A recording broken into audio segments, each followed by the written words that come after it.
will join us in just a minute. Again, my name is Tamara with Love in a Big World, and my guest today is Mathew Portell of Fall Hamilton Elementary. And today we will be talking about trauma-informed education. Mathew is a friend of mine and a colleague here in Nashville, Tennessee, and I don't know anyone else I'd rather talk to about trauma-informed practice than him. So Mathew, would you please introduce yourself and your work? Sure. So I am Mathew Portell, the principal at Fall Hamilton Elementary School. We're just off of downtown, just south of the city. I'm going into my 5th year of being a principal here, and I've spanned my professional career from everything from a classroom teacher to a teacher mentor, all the way to a principal, and kind of found a journey into trauma-informed work around the necessity of identifying that what we were doing to kids wasn't what we should be doing for kids, and was very fortunate to have a staff that has supported this work around changing our paradigm on how we look at students who bring challenges with them to the school. So Mathew, can you tell us a little bit more about that? You said what we're doing to kids rather than what we're doing for kids. Was there an event or particular instance that caused you to change direction with your philosophy of education? Yeah, I think it was a combination of many different things that kind of occurred at a given time. And it was January in a school is an intense time, really. October, November, December, January, all the way to May can be intense. But it was a time in January where I was feeling as a leader that it just wasn't working. What we were doing wasn't working. And I attended a showing of Paper Tigers, which is a documentary about Lincoln High School in Walla Walla, Washington, where Jim Sporletter is the principal. And at that time, there was also an administrator there from Washington, D.C., who was talking about this trauma work. And then there was a brain scientist. And it was at that moment, and I remember I was in a small group that stayed afterward to ask questions to this administrator and this researcher. And I began to sob, and I knew that what we were doing was something we were doing to kids. We were restraining kids often, 5 times a week. We were causing kids escalation instead of de-escalating. And what it really identified was we didn't have the skills we needed in the moments in which we needed them. And so it really was that time of the combination of the documentary and talking to these 2 amazing people who just changed the way I perceived what schools should do. So tell us a little bit more about Fall Hamilton and the population that you serve. Sure. So we are a Title I school. We are about 70% free and reduced lunch, and that's allocated by the state. However, we know that the numbers have changed and our demographic hasn't changed. We used to be about 90%. So we're still probably close to that range. If you drive through the neighborhood of my school, you wouldn't think that. Gentrification is a real thing in Nashville, and our neighborhood has been completely gentrified. There's $500,000 homes all the way around the school. One of the unique things about Fall Hamilton is the 340 students that we have, 70% are here on choice. And that means their parents are choosing for them to come here. They don't live in our zone. Only 30% of our kids live in our zone, and the majority of them come from a housing development. And so even though the families have been pushed out of our neighborhood, they continue to bring their kids to our school, which speaks volumes to the work that the teachers do. We are 65% African American. We are 15% Hispanic, 15% white. We have about 13% English learners, and we are nearly 25% exceptional ed. Wow. Which is extremely high. Yes, yes. So what are some of the things that you do as an administrator to create a safe and nurturing environment, first for your staff and then for your students? Well, I think it starts with me, and I've owned that as a leader of the building, is that I have to set the stage for any work that happens. And so the first thing I do is I try to model for my staff what I want them to do for the kids. We operate under a mindset, we've coined it as being pre-forgiven, and that we're going to make mistakes. And this work around being trauma-informed is muddled, and it is difficult. there is no answer. The answer is us and how we respond and intervene with students every day. And so having that same understanding with my staff that I need them to have with the kids is really the foundation. Secondly, I support my staff as much as we support the kids. We take self-care as something very, very seriously. And it's not, did you do yoga this weekend? It really is, wait, how are you today? Or what's going on? Or I'm noticing something just doesn't seem right. Having those conversations with my staff, as well as being vulnerable myself. I've gone through some things in the last couple of years that I've been very open with my staff about, and just saying, I need your support. So modeling has been big. And then ultimately providing the professional learning for my staff around what is trauma, what are ACEs. And that's the big thing right now is people are trying to get out what is trauma, what are ACEs. But I think what teachers are wanting is, but what do we do now? We understand kids are coming with. And so providing those structures and interventions for teachers, and also standing behind them and saying, I've got your back. One of the things we do is we allow teachers to step out for a minute. And it's that co-regulation piece of an escalated adult can't de-escalate an escalated child. It's impossible. If you have children, you know exactly what that is. Right. So if a child is ramped, adult is ramped, the child will always outdo, the child will always try to gain that control. And it's here, we don't try to gain control. We try to support. In those times, we're not trying to get a kid under control. We're trying to provide support for co-regulation. So one of those things is tap in and tap out for our staff. They can step out for a minute. And I think an awesome thing about our culture is, and I'll give a real life example. I had a child that was escalated, and I became escalated. And I knew it wasn't the strategy I should use. I knew it wasn't, but instinctively, sometimes we just digress. And my librarian looked me right in the eye and said, you need to step out right now. And I did. And that's the kind of culture that has been developed over time for the staff to be able to even call me out as the principal to say, no, man, you need to step back for a minute because you're contributing to what's going on. And I actually thanked that our librarian for that, because I needed that in that moment. Mm-hmm. That's amazing.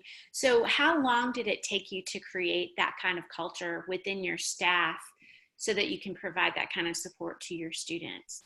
We're still creating it wasn't overnight. No, we're still in the midst of creating it. And it's that constant adjustment around need. As a principal, I see a school just as I saw a classroom as a teacher. Every teacher is different. Every need is different. I have to differentiate how I approach things. It's no different for a school. Some teachers want to be highlighted. Other teachers don't. Some teachers just need to have an ear. Some teachers need to have a partner in solution making. And so really kind of figuring that out. And then also, ironically, I've spent all morning in this trying to find the right candidate, but hiring the right people. And we do a candidate letter that we send out to every candidate. And I say we because hiring isn't solely on me. My staff, I have a team that sits in every interview. And there's been people hired that I personally am like, I don't know. And they turned out to be remarkable. And so it is that team approach of continual feedback, continual partnerships around decisions that are being made. And it just takes time. Mm-hmm. So I think this is amazing. And a lot of the educators that I talk to, once I start talking to them about trauma-informed practice or social emotional learning, they will say to me, oh, I wish my administrator would give me time for this, or provide the support I need, or give me the professional development. So it sounds like you're providing all the things that educators desire, which I think is amazing. How does this support that you offer to the teachers impact the students? Well, I think that the change starts with our teachers. The change starts with me as a principal, transcends to the teachers, and ultimately the kids are benefiting from all of our synergy of us working together. So if a teacher isn't supported, they can't support a class. And the analogy of a teacher can't pour from an empty cup, no one can.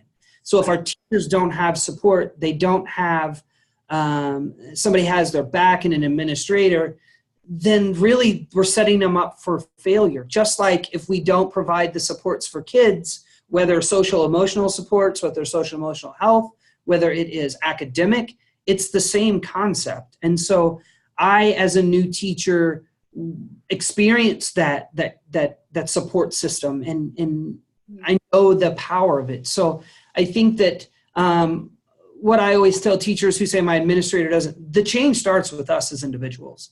Nobody can tell you not to be kind to your kids. And that's really what it comes down to. Be empathetic and kind to your kids and understand that their situations may be different, or they may be trying to get love in a unique way where it may be acting out. They just need that connection. So it is 100% about support, but it really comes down to us as individuals. So how, again, do you provide the support, not just within your school and with the students and teachers, but extended to the families? What kind of things do you do for them?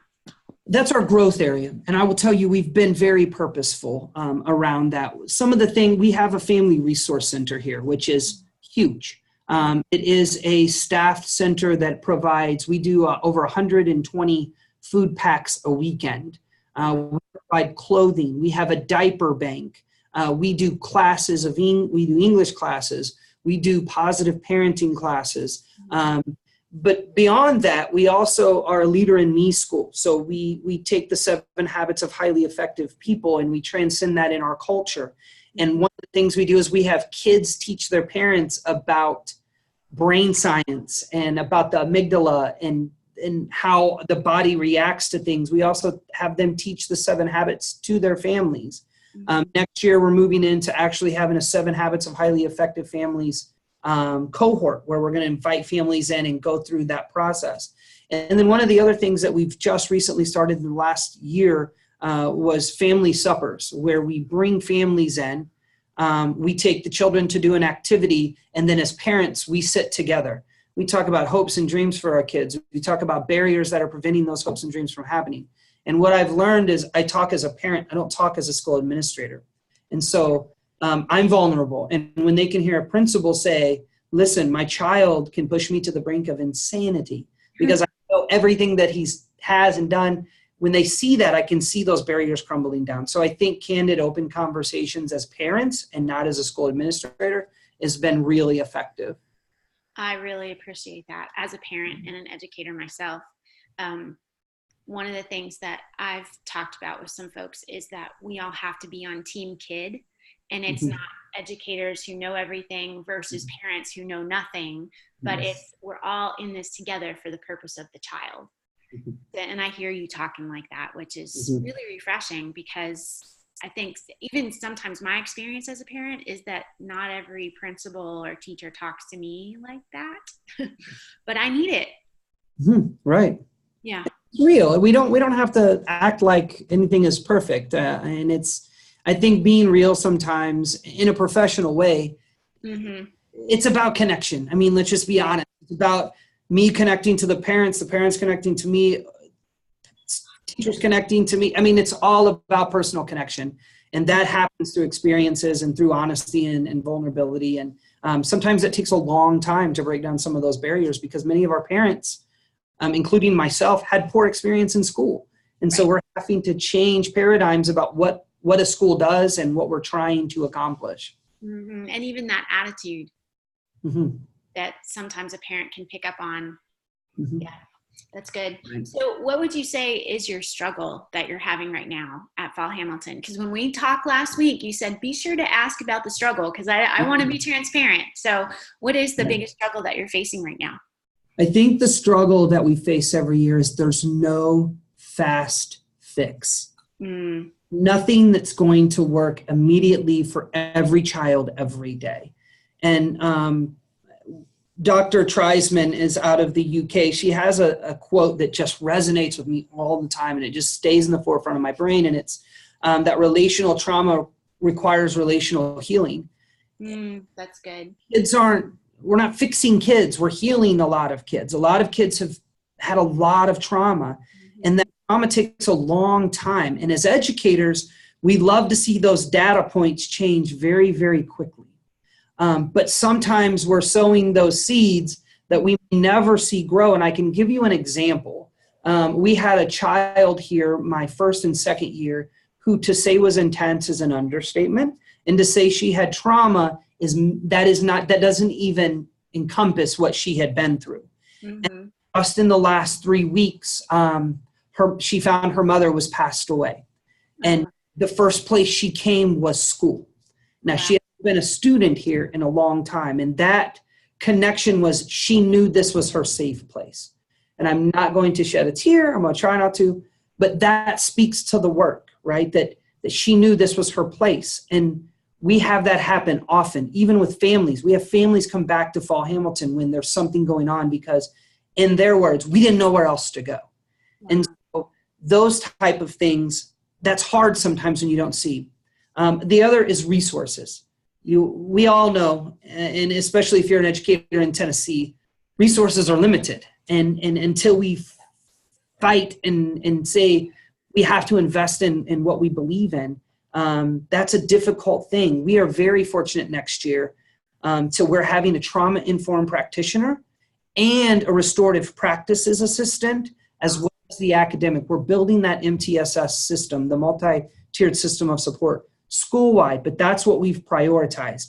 We had to give up some things to have these positions, but resources are really, really difficult. And in all honesty, staying positive we know March and we know October. Those are the 2 hard months. And I think the antidote to that is a strong culture of teachers that have each other's back, that can look at each other in the eye and say, I've got you, or I've got your back, or I can tell you're not doing well, or look at me and say, Portell, we've got this. Those are the hardest things around this work. And when people look and say, but it's not working because children still have behaviors, or it's not working because, and then just understanding that this is a process. Trauma-informed work isn't a destination. We haven't arrived. We're not there. It's a process. Mm-hmm. As you're talking particularly about that process and the length of time that it can take, it reminded me of a recent episode on NPR's The Hidden Brain that I heard. Did you happen to hear it? I did. With James Heckman. And he talked about, it was 50 years from when they first had the intervention with preschoolers, wasn't it? Correct me if I'm wrong. Yeah, it was preschool. And then they did the longitudinal study, and they saw benefits 50 years later, not just for those students, but for the generations to come. Yes. And it was extremely encouraging and empowering for me because, like you said, a lot of times we don't see the benefits right away. And one of the things that I get asked a lot, and I wonder if you do too, is what about measurement of SEL? So how do you respond to that? Well, we do keep a lot of different metrics. So initially, and just in all frankness and honesty, behavior referrals are not a matrix. It doesn't provide any, because I will tell you that when we first started this work, we had 220 office referrals in a year. We had 21 last year. That doesn't mean we don't have any behaviors. It just means when teachers are approaching behavior, they're looking at it from a different perspective. Right. So it isn't a matrix that we use. We have tracked teachers' need for support when they can't de-escalate a child. So that means how many times are we as a crisis team responding to classrooms? That's a big matrix. Another thing that we use is culture-based data. So we do have a cultured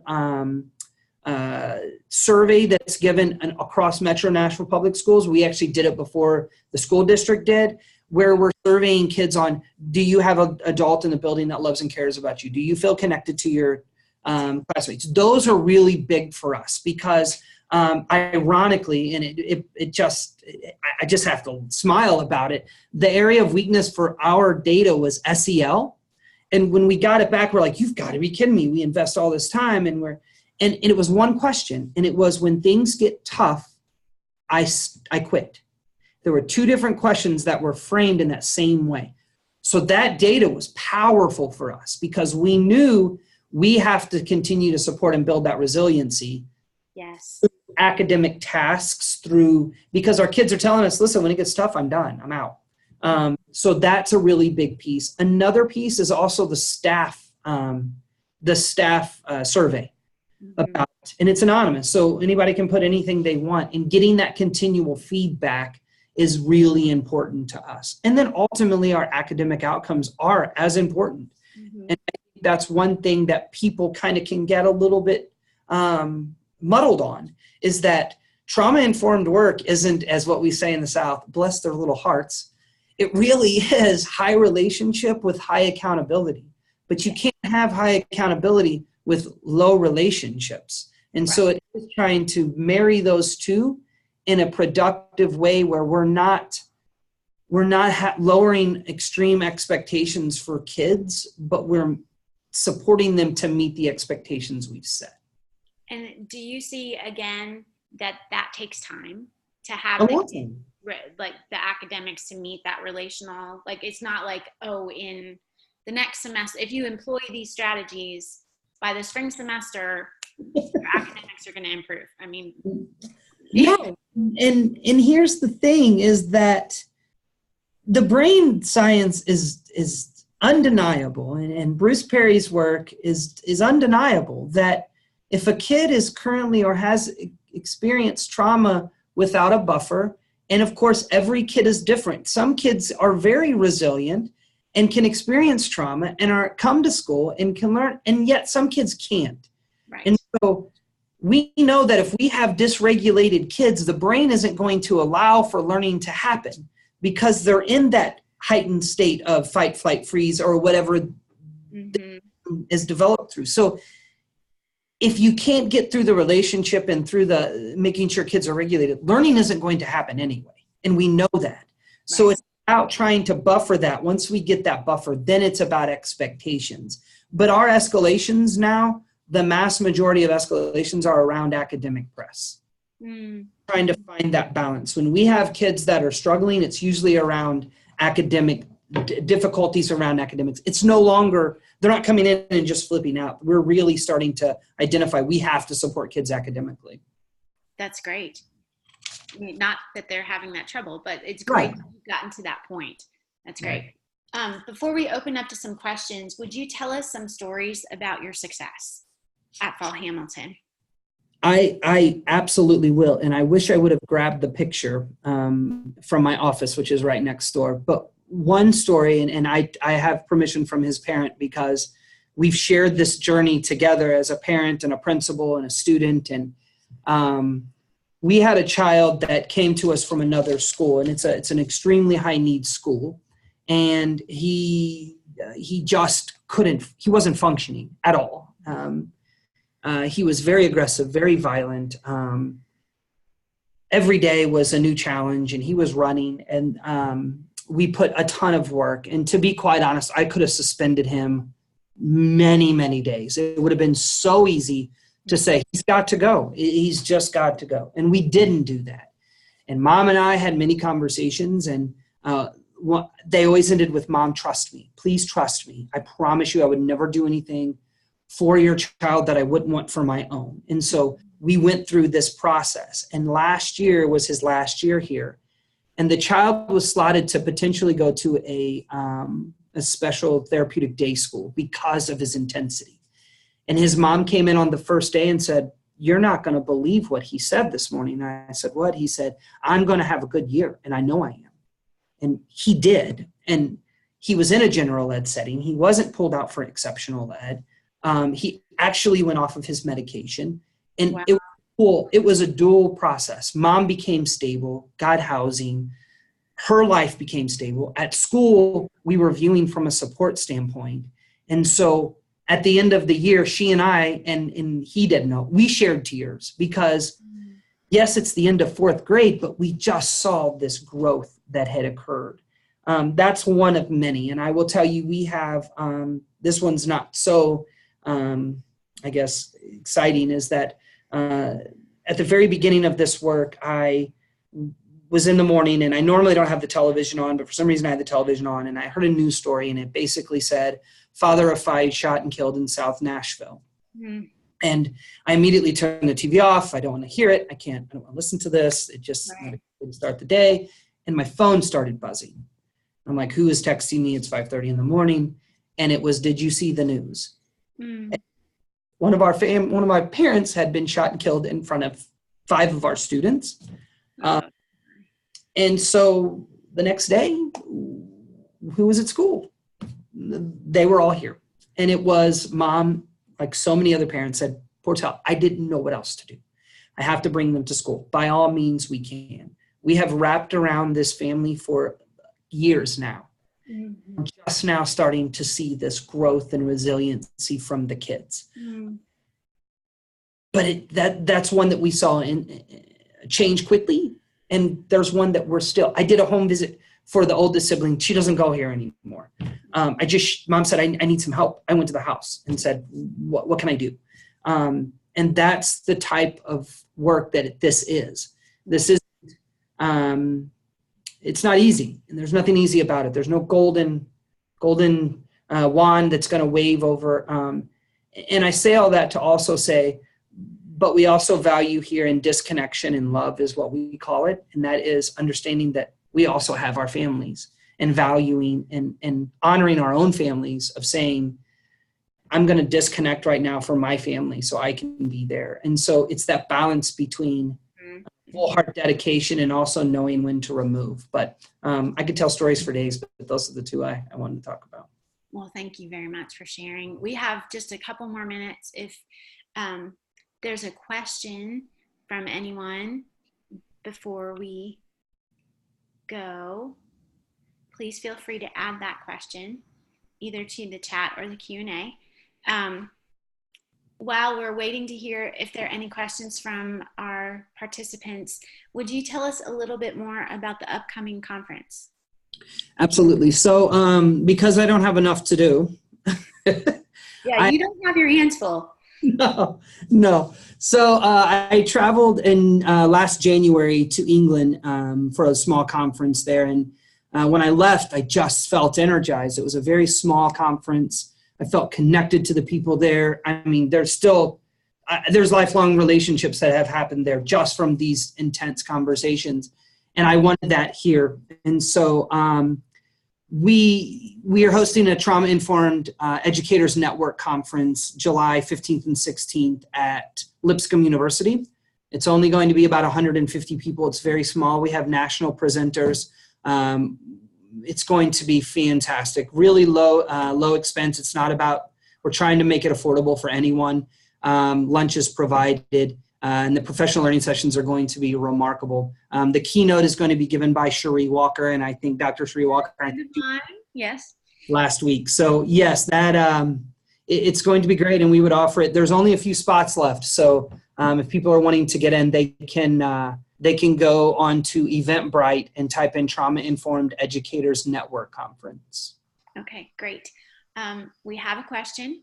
Mm-hmm. The question is, what would be your biggest piece of advice for a school administrator just starting this journey at their school? What's one action you'd recommend they take? The first thing I would say is you have to build the why. You've got to get the brain science into the hands of teachers. And what I think we do in education is we do a one-off PD and think everything is going to change. And that can't be the case. Around this work, when we first started, we had monthly PDs, and some of them were repetitive. We did it in different ways, but the information was the same. So the first thing I would say to do is get that information around the brain science. What are ACEs? What is trauma? What does it look like? For sure. The second thing that I would do is start thinking about strategies that build relationships. Whether it's morning meetings, whether it's buddying systems, start thinking about that relationship. And with that second piece is how can you support your staff? So what can I do to support the staff? Because so many times we give staff information and say, go do something with this. But instead we're going to say, this is the information. Here's what we are going to do. Stand by them when this happens. Those are the first two steps I would definitely take. And I think my school counselor, who I refer to as Yoda, because she's the keeper of all knowledge, and she came to me in the first year and said, Portell, you just have to look at the staff and say, I'm giving you permission to do this work. And I said, but I've said it. She's like, no, no, no, you haven't just said it. You've implied it. You have to say it. And I think that's a big piece of looking at your staff and saying, I'm giving you permission to, if something's happening, stop your instruction, provide support and intervention for a student, and it's going to be okay. And then really mean it and back them up. If you're an informal observation and something happens, understand, give them that leeway. That's a big one. That's good. Real quickly, I know we're almost over time.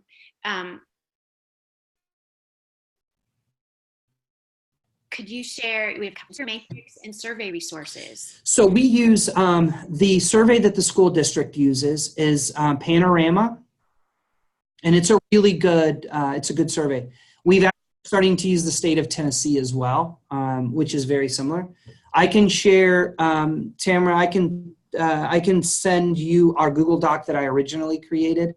Okay. We students, and it has pictures too for our younger kids. But yeah, I'll be happy to share that. But we do use Panorama Education now. Okay. Another question, how does your MTSS team build capacity of your teachers in SEL? Yeah, good question. So like ELA and math and science and social studies, we actually plan SEL. We have weekly planning around social emotional, what I call health. Everybody calls it learning. I call it health.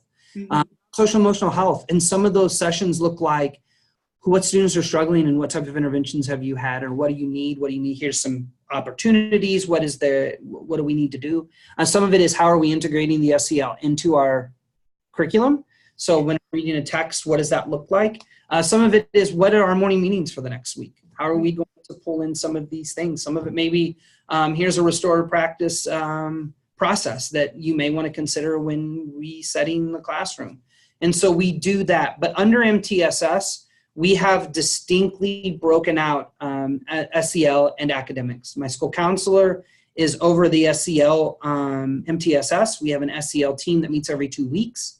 We caseload kids. We go through the same exact tiered process that we do with academics. We also use the SRSS, which is the Student Risk Screening Scale, and that is a survey given from teachers. It's perception survey. So we do take a little bit of precautionary practice with it, but at least it gives us a perception of internalizing and externalizing behaviors based off the teacher's perception. And we utilize that as a data source as well. Great, great. Last question, could you talk about Peace Corners and how you taught your staff to best use them? Absolutely. So our Peace Corners have come a long way. If people have seen the Edutopia video, that was the very beginning stages. We've progressed a long way since then. But we started with understanding that we had an elopement issue. Kids were running.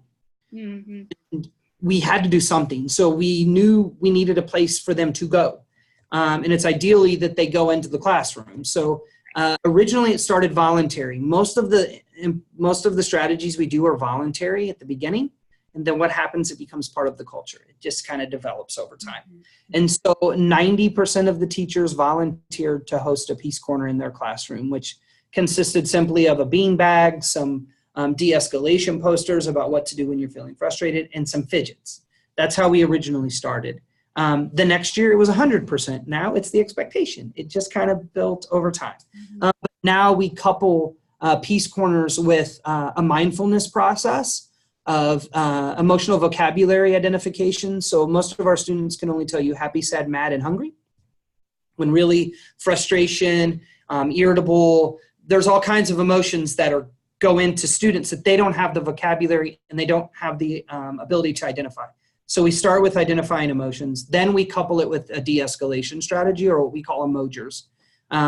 Walk away quietly, drink a glass of water, take 5 deep breaths, stop and work it out. We teach these. So now when kids are going to Peace Corners, they have strategies to go with them. It's not just go in and fidget.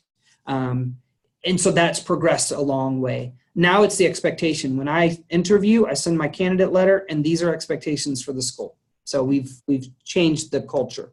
That's wonderful. Well, thank you very much. Thank you everyone who's attended today. To follow up, just to let you know, we have recorded this webinar and it will be posted, and we will share that with a follow-up email. So if you want to watch again, or you want to share it with one of your colleagues, you can. Matthew, is there another way that folks can keep in touch with you and follow the progress of your work? Sure. If they're on Twitter, it's at Principalist. That means the most principal. I started a website called Paradigm Shift Education. But social media is definitely the outlet I use the most. And if people aren't on Twitter, you need to be on Twitter, because it is a great resource of networking. And then lastly, if you're on Facebook, the Trauma Informed Educators Network is a group on Facebook that now has 5,200 people from, I think, 35 countries. We added Albania and Belgium yesterday. Wow. It's a Congratulations. huge network of sharing ideas, sharing resources, problem solving, and networking. So those would be the best resources to jump into. Well, great. Thank you so much for spending part of your day with us and sharing your wisdom and experience. You are one of my heroes for sure. Thanks for how you serve our community. I appreciate it. Thank you very much. And it was an honor. And yeah, I hope everybody continues. And if they're not starts this work. It's important work.